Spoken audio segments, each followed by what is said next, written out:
This isn't Veggie Tales, but boy, have we got a show for you today. We're going to talk about sex, vaccines, and diarrhea. What a smorgasbord. Stay tuned. We're going to learn a lot today about COVID.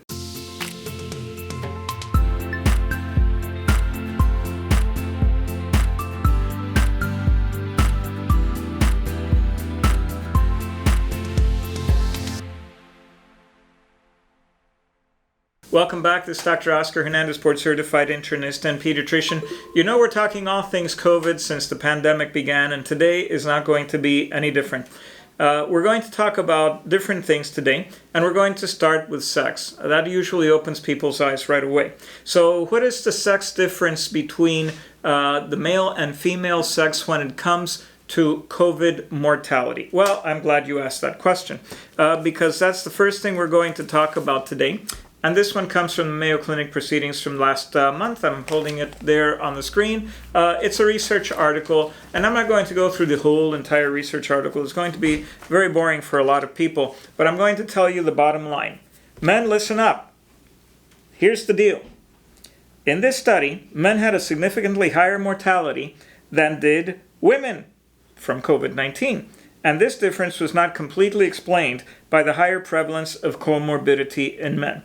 This is Mayo Clinic Proceedings, August 2020, and the title of the article is Sex Differences in Case Fatality Rate of COVID-19 Insights from a Multinational Registry. How many men were looked at in this evaluation? Well, how many people, because there were men and women looked at? 14,712 people were looked at. Why do I bring this article to light during these brief conferences? Because men generally have a resistance to present to the physician or to ask for care until things are really getting ugly. So guys, if you have symptoms of COVID-19, I hope by now you know what they are. They include fever, shortness of breath, trouble breathing. Those are the cardinal ones. Everybody, I think, knows those. And then there's things like anosmia, difficulty smelling. We've talked about it before.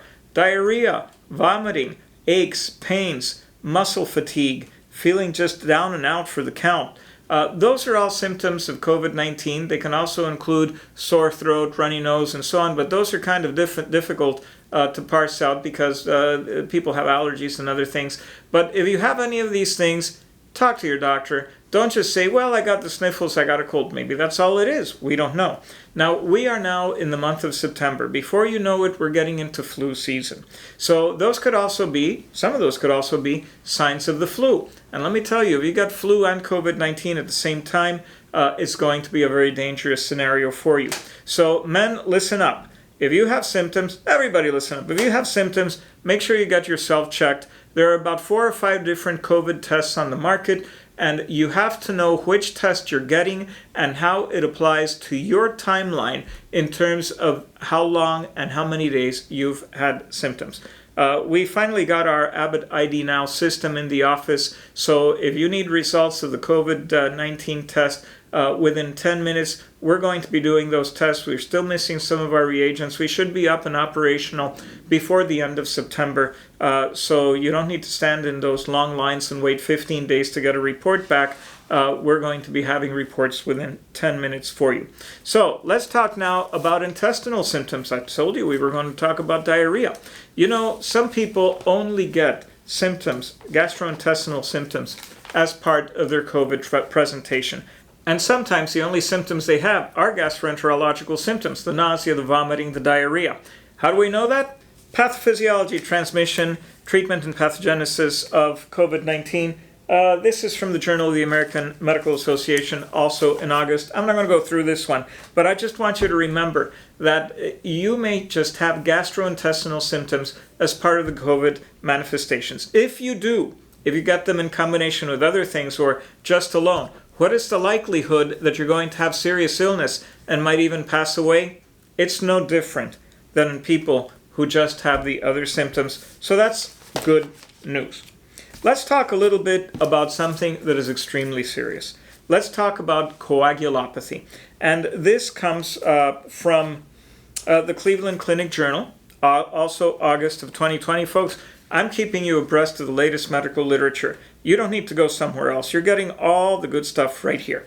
So this is very important. This article was extremely important to me because of its final statement. I'm going to read that verbatim as I close on this section, because I want to make sure that there's no confusion about coagulation and what it means once you get home.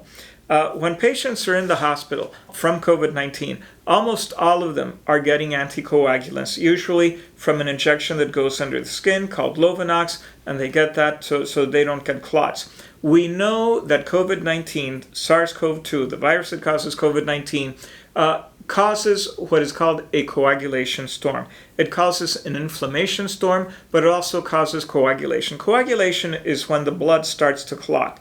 And if it's clotting in places where it shouldn't clot, then we get into big trouble, like the brain, giving you strokes, like the kidney, where it can give you AKI, acute kidney injury, like the lung, where you can get embolisms of the lung or clots in the lungs, like the veins, where you can get something called deep vein thrombosis. So to prevent that, we often give patients, almost always, when they're in the hospital, anticoagulants. But we also check something called D-dimer. I'm not going to explain what that test is. It's a blood test. It's a very simple thing.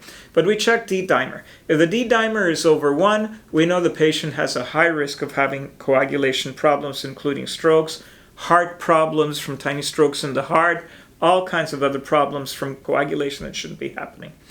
If it's over 3, we have a massive risk of that happening. What happens, though, when patients leave the hospital and go home? And there's a lot of you in the listening audience. Hopefully it'll be less and less as we get better control of this disease, but there's a lot of you out in the listening audience who've been in the hospital. If your D-dimer has not been checked on an outpatient basis, it is my opinion that just as we check it in the hospital, we should be checking it out of the hospital. Because if it's over 1, you should probably continue on anticoagulants. Now, the data is not hard and fast on that. But what we do know is that coagulation happens. You know how other things happen? Coagulation happens. And when it's happening at the wrong time and in the wrong places, it can be life-threatening. So if you're not one of my patients and you're listening and you've been in the hospital and you're now out of the hospital from COVID-19, ask your doctor to think about doing a D-dimer test. This is an opinion that I'm creating. Just as last time we talked about the importance of cardiomyopathy and heart problems and the importance of doing echocardiograms and spirometries and EKGs on a monthly basis for at least 3 months, those are my opinions. That's what I do with my patients. I would encourage other physicians to start thinking about doing coagulation tests on their patients once they leave the hospital from COVID-19, because maybe they need coagulation beyond the hospital. And let me go to that last paragraph that I said that I would read for you in this presentation. And the article addresses the duration of coagulation. And it says, anticoagulation should be continued for 6 weeks after a catheter-associated clot. If you had an IV or a catheter in your vein and that clotted up, you should be on anticoagulation for 6 weeks, even if you've left the hospital. Complete the anticoagulation. And for at least 3 months, if you've had a venous thrombosis, one in your leg. That's pretty common. 3 months is a pretty common recommendation for any deep venous thrombosis, whether you've been in the hospital from COVID or for another reason. But here's the clincher. Convalescent patients, this means patients usually at home, with persistent elevated D-dimer, how do you know unless you're measuring, right? May benefit from extended prophylaxis and treatment. A tiny little statement at the very end of this article that raises all kinds of questions about what should be done to keep you safe should that D-dimer test still be up. The last thing I'm going to talk about is the Russian vaccine for coronavirus. The reason I'm addressing this vaccine now in greater detail, and we've talked about this briefly in previous programs, but the reason I'm addressing this now, this is September 5th, is that last week in The Lancet, which is a very important medical journal, we actually had the publication of the Russian report on phase 1 and 2 trials for their vaccine. To their credit, what they report is really very good. Everybody in that study the whole 38 patients who were studied, developed neutralizing antibodies. This isn't just antibodies against COVID-19 or against SARS-CoV-2, the virus that causes an illness called COVID-19. Everybody developed antibody, but more than that, everybody developed something called neutralizing antibody. This means that this is antibody that actually keeps the SARS-CoV-2 virus from replicating in an in vitro system in Petri dish analysis. But that's all we can do right now. Anyway, very good, very encouraging. What were the side effects as from the published data?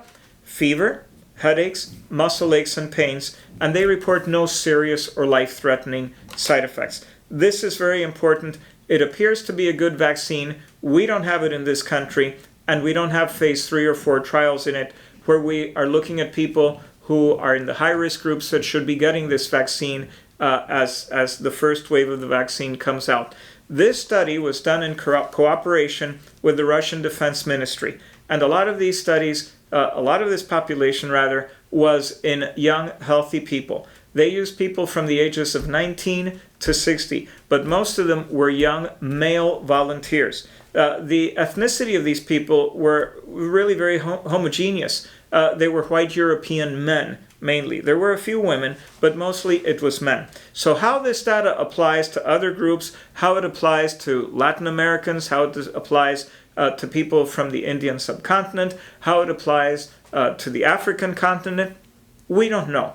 And there can be significant differences in the immunogenicity of the vaccine. In other words, how do you respond and how do you get a good antibody response? If you're an older patient, you may not mount that same excellent antibody response that we saw in these particular trials. These things are parsed out in phase 3 and 4 trials. They haven't been done yet. So we should be cautious about the Russian vaccine. By the way, just last night, we got news that the Oxford vaccine that's in development through AstraZeneca had problems where one of many people being studied for this vaccine had a problem with something called transverse myelitis. This is a problem where there's inflammation of the spinal cord and there's usually difficulty with your voiding, your stooling, and your ability to walk. The person who got this is expected to recover fully. However, most of the people involved with this vaccine trial, with this part of the Oxford vaccine trial, were frontline healthcare workers who are also exposed to other viruses that can cause transverse myelitis. We're not sure what the significance of this finding is. However, that phase of the study has been stopped until this thing can be parsed out better. Here's what I can tell you. When we do have a vaccine, I'm going to be here telling you what the safety margins of that vaccine are. We're going to look at published literature. We're not going to look at the blogosphere. We're not going to look at Yahoo News. We're not going to look at what some journalist has to do or say about it. We're going to tell you what my interpretation of the scientific data is. And if I tell you that in certain groups it's a thumbs up, think seriously about getting the vaccine. All right, that's all we have for you today. If you like the program, talking about thumbs up, give us a thumbs up. Subscribe. If you don't subscribe, you're not going to be getting this stuff on an ongoing basis. You're going to have to be looking for it, or maybe your friend told you about it. And if you like the program, send it to others so that other people can benefit from seeing this program. Thanks for watching. Don't forget to follow us on Facebook. And if you need anything, we're always here 24 hours a day for you. mymetromed.com is our website, and you can also get information there about making an online appointment. If you've had COVID-19, don't forget, follow with your physician, have your heart checked, have your lungs checked, have your D-dimer checked, and if you need pulmonary or cardiac rehab, let's get that started because we want people to feel well and go about their business. Thanks for watching. We'll be back next week.